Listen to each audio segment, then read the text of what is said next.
Nah, Bapak Ibu, saya mengucapkan selamat menunaikan ibadah puasa bagi yang menjalankannya. Stay strong, tetap kuat dan sehat-sehat, itu yang penting. Dan bagi kita semua tentunya supaya kita tetap sehat ya. Nah, di slide yang pertama silahkan Stephen. Kita akan mulai mungkin ya kira-kira 40 sampai 60 menit ke depan karena saya sudah coba rekam kemarin dan ternyata sampai dengan 60 menit. Jadi nggak apa-apa ya. Nanti kalau ada yang mau break, monggo. Ada yang mau ke toilet sebentar ditinggal, it's okay. Nah, Bapak Ibu, di dalam slide yang pertama, kalau Anda lihat ada dua screen di kanan kiri yang saling sharing informasi dilambangkan dengan gambar kertas. Dan di sana saya tuliskan ada 3 warna tulisan berbeda supaya saya mudah menjelaskannya. This is actually what we are doing now. Kita sedang mengalami pembelajaran bersama dengan physical distancing. Saya tuh lebih suka menggunakan kata physical distancing, to be honest. Karena bagi saya kata social distancing kan sebetulnya tidak dijarakkan sosialnya ya. Makanya di bawah saya berikan warna hijau, justru yang sifatnya sosial saya tulisnya social solidarity. Karena di masa-masa pandemik ini, di mana kita nggak bisa bertemu secara offline satu dengan yang lain, seharusnya solidaritas kita bertambah. Jadi yang di distance itu hanya fisik saja. Lalu kemudian di tengah saya tuliskan juga berwarna orange adalah spiritual uniting. Jadi bagi saya, Indonesia itu adalah bangsa yang kuat.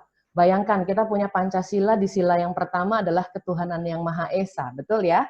Dan dengan keberagaman di Indonesia, baik suku, bahkan juga latar belakang perbedaan keyakinan agama, justru seharusnya saat ini adalah saat yang tepat untuk kita bergandengan tangan, menembus batas tembok-tembok keberagaman kita, berdoa supaya badai ini cepat berlalu, berdoa supaya kita bisa mengatasi pandemi ini. Sampai sini saya tidak terlalu cepat ya, Bapak Ibu ya. Nah, di bawah kalau Bapak Ibu lihat saya menaruh dunia yang sudah berubah. Jadi sengaja saya mempergunakan anak tangga. Dari kebiasaan kita belajar, bekerja, beribadah offline, kita naik ke step berikutnya yaitu online. Kenapa sih kok naik gitu tandanya? Karena bagi saya hidup kita harus tetap naik dan tidak turun. Harus ada peningkatan di dalam hidup, harus ada perubahan. Dan oleh sebab itu, di dalam perubahan itu ada harga yang harus dibayar. Dari kegiatan offline, kita naik ke satu tingkat lagi yang namanya kegiatan online, which what we are doing now. Nah, yang penting dari perubahan offline kepada online tersebut, kita harus memastikan bahwa semuanya itu inline atau selaras. Jadi, ngafalinnya gampang Bapak Ibu. Dari off, on, sampai dengan inline. Pertanyaannya adalah, kenapa sih kita harus berubah tetap naik? Begini, saya percaya segala sesuatu yang terjadi di dunia ini itu sifatnya sementara. Artinya, apapun juga yang terjadi di dunia ini ada masa kadaluarsanya. Ada masanya, ada musimnya. Kalau kita bicara tentang kekekalan, hidup kekal itu tidak ada di dunia. Hidup kekal adanya di surga. Kita sama-sama percaya itu, ya. Jadi segala sesuatu yang terjadi di dunia selalu sifatnya sementara dan selalu harus berubah. Maka paradigma kita masukkan dalam pemikiran yang benar, yaitu COVID-19, pandemik dan outbreak yang terjadi di dunia sifatnya sementara. Jadi jangan worry too much. Sifatnya sementara. Badai itu sifatnya sementara dan pasti akan berlalu. Respon kita dalam menghadapi badai tersebutlah yang menentukan apakah kita mau berserah kepada Tuhan atau kita mau menyerah kepada keadaan. Semuanya terserah kepada pilihan Anda. Nah, judul ini, topik ini ada kemiripan kata antara berserah, terus menyerah, terus terserah gitu ya. Padahal kalau kita lihat lebih dalam lagi, itu maknanya jauh berbeda. Dan bahkan yang sering terjadi adalah manusia itu tidak memilih modenya. Seharusnya kita sebagai pemimpin, sebagai pemilik perusahaan, sebagai profesional, itu memilih mode-nya kita dulu. Apakah sekarang kita mau berserah atau menyerah, itu harus dipilih. Unfortunately, kebanyakan dari kita nggak berani memilihnya. Bahkan mengambil satu keputusan yang tidak ada di antara dua hal tersebut, yaitu pasrah. Setuju ya? Mestinya berserah atau menyerah, nggak ngambil nih pilihannya, malah ngambil yang tengah yaitu pasrah. Nah, pasrah adalah sebuah kata yang sering dikaitkan dengan keberadaan kita yang tak berdaya. Tapi nanti saya akan jelaskan, beda sekali. Dalam bahasa Inggrisnya itu kalau berserah, surrender. Dan menyerah itu kita menggunakan kata give up. Tetapi waktu kita lihat dalam bahasa Inggris kata pasrah, itu artinya sangat berbeda. Di slide-slide berikutnya nanti saya akan jelaskan, saya balik dulu ke slide yang pertama. Yang harus kita pastikan adalah pada saat hidup kita ini naik dari kegiatan offline menuju kegiatan online, itu akan sangat menolong kita untuk berbuat ataupun mengambil keputusan dan bertindak jauh lebih cepat. Makanya yang penting harus diselaraskan atau inline. Inline dengan apa? Di slide yang kedua, saya memaparkan tentang apa yang harus kita lakukan di dalam era industri 4.0. Stephen, silahkan. Dalam slide yang kedua, inline-nya kita, keselarasannya kita, itu harus ada di sana. Nah, di industri 4.0, ini mungkin Stephen belum selesai untuk share screen, boleh diklik sekali lagi. Baik, terima kasih. Kalau Anda lihat, ada paparan tentang industri 4.0. Bapak Ibu, Anda suka atau tidak suka, Anda siap atau tidak siap, kita sudah ada di industri 4.0 yang cepatnya luar biasa, yang mengharuskan kita, well, sometimes by force, untuk pindah dari kegiatan offline kepada kegiatan online. Nah, kalau saya jelaskan Anda secara singkat pemaparan tentang industri yang berkembang ini, saya percaya Anda juga sudah well updated, dan ini pernah saya bawakan pada saat acara workshop X2 November tahun lalu. Dengan cepat supaya kita ada di dalam fase yang sama. Industri 1.0 adalah tempat di mana fokus dari kita kepada labor atau para pekerja. Nah, atensinya adalah bagaimana menciptakan produk, karena masa itu kan setelah selesai Perang Dunia.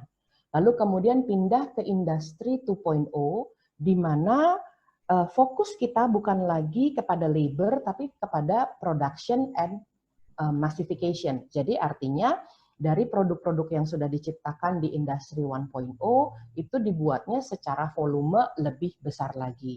Dan di industri 3.0 itu fokusnya lebih kepada accuracy and efficiency. Jadi apa yang sudah dibuat dalam jumlah besar diperhitungkan lagi supaya mendapat margin profit yang lebih baik. Maka di industri 3.0 atensinya lebih kepada cost efficiency. Nah, ini sudah lewat Bapak Ibu. Makanya saya katakan pindah dari offline kepada online harus inline, karena kita sekarang adanya di sisi paling kanan, yaitu industri 4.0. Di mana fokus kita lebih kepada speed and customization. Bagaimana mungkin kita dapat memberikan pelayanan yang ekstra kepada customer kita dengan kecepatan yang luar biasa, jika kita tidak mengaktifkan online kita. Maka di sana atensinya menjadi ke arah customer satisfaction. Bagaimana para pelanggan kita, para klien kita itu mendapatkan kepuasan sesuai dengan hal yang mereka harapkan. Nah, artinya apapun yang terjadi saat ini, saya percaya selalu mendatangkan kebaikan. Maaf, saya mau berikan satu buah statement ini. Jikalau tidak karena pandemik ini terjadi, mungkin kita tidak pernah berpikir mengadakan Zoom meeting seperti ini. Jika tidak karena pandemik ini, mungkin kita nggak pernah berpikir bagaimana caranya untuk memberikan layanan virtual bagi para nasabah atau klien kita tentang misalnya properti yang mau mereka beli, gitu ya. Jadi untuk segala sesuatu selalu mendatangkan kebaikan. Mengapa kita harus bergerak dengan cepat? Di slide yang ketiga, Stephen boleh silakan sharing kan? Adalah hal yang fundamental, adalah hal yang sangat mendasar. Di dalam slide saya yang ketiga, itu ada sebuah pernyataan yang dikatakan oleh Rupert Murdoch. Ya. Rupert Murdoch mengatakan begini, memang kita harus berubah sih. Kenapa? Karena the world is changing very fast.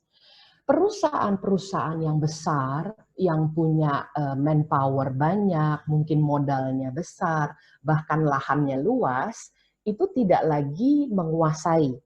Terbukti dari beberapa perusahaan yang kita tidak sebut namanya saat ini, banyak dalam kegiatan mereka tutup usahanya, berarti tidak sustainable. Jadi di situ ditulis bahwa big will not beat small anymore, it will be the fast beating the slow. Jadi artinya hari-hari ini yang menjadi fokus kita di industri 4.0 adalah seberapa cepat Anda bisa kerja. Nggak boleh lelet. Jadi jangan bangga bahwa perusahaan kita itu besar. Banggalah kalau perusahaan kita cepat. Bersyukur kalau sudah cepat, besar juga, kan gitu. Tapi fokusnya harus kepada seberapa cepat, karena Industri 4.0 bicara tentang speed and customization. Nah, era ini bahwa dunia itu berganti dengan cepatnya luar biasa, unavoidable, Bapak Ibu.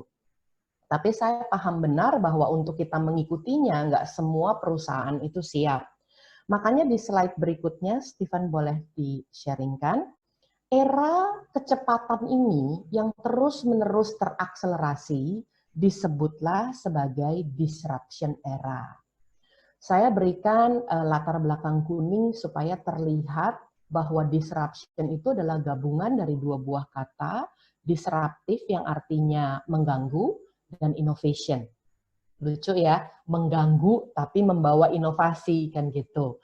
Hal ini karena adanya pergeseran model bisnis. Ini semuanya, bukan hanya properti saja. Pergeseran model bisnis dari era analog kepada era digital. Dengan inovasi digital yang membuat segalanya jadi lebih mudah. Artinya jadi lebih mudah adalah semuanya serba cepat. Kalau Anda tahu banyak perusahaan-perusahaan baru sekarang lahir ya, yang biasa disebut juga dengan unicorn, mereka bergerak dengan cepat, tapi kalau ditanya kantornya ada di mana yang luas tanahnya sekian, enggak ada, Bapak Ibu. Justru mereka memilikinya lebih ke arah virtual office atau lebih dikatakan sebagai sharing office gitu ya. Sola sendiri juga sering make joke sih kalau ditanya Sola itu kantornya di mana. Sola kantornya ada di The Breeze, tapi saya sering jawab Sola itu kantornya di MPR. Mall, plaza, restoran gitu ya. Karena kami sering bertemu dengan klien justru di 3 tempat itu dibandingkan dengan ruang meeting di kantor.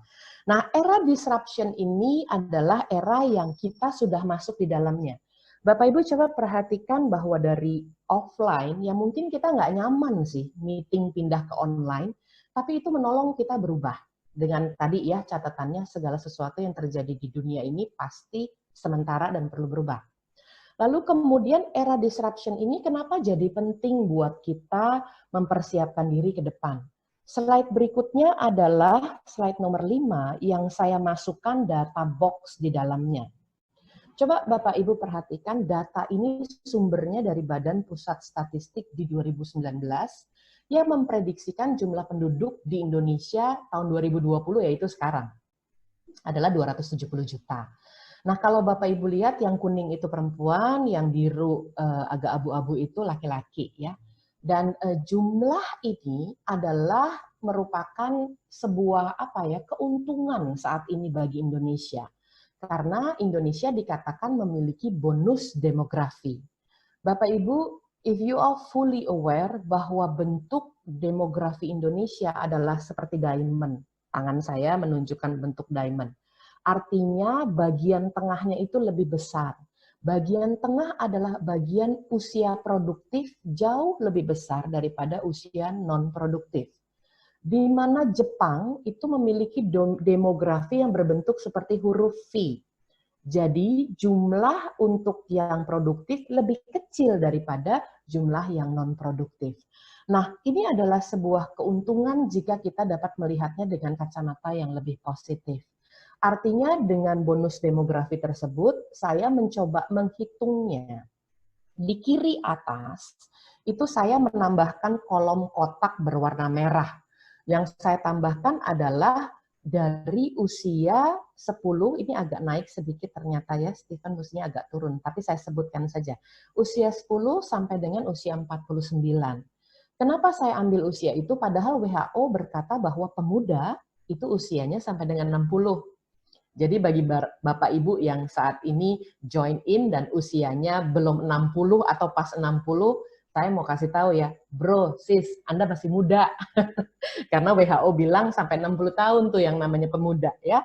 Tapi saya mau untuk kita konsentrasi di usia 10 sampai 49 dulu aja ya. Itu sudah saya jumlahkan di kanan bawah dengan latar belakang kuning. Latar belakang kuning menambah jumlah perempuan dan laki-laki di usia tersebut ada tulisan berwarna merah, yaitu 167 juta jiwa, 167.740.000 jiwa, atau 62,12%. Bayangkan loh, market terbesar kita itu adanya di usia-usia yang muda, atau disebut dengan generation yang jauh lebih muda daripada generation tradisionalis dan builders. Nah, kalau Bapak Ibu lihat di kiri bawah itu artinya 56% dari jumlah populasi itu adalah pengguna sosial media. Jadi Bapak Ibu siap-siap justru di masa Anda bekerja di rumah, siap-siap di masa Anda beribadah dan belajar di rumah, persiapkan diri Anda, jangan terlambat. Nanti pada saat pandemik dan outbreak yang sifatnya sementara ini berlalu, Anda sudah ready take off.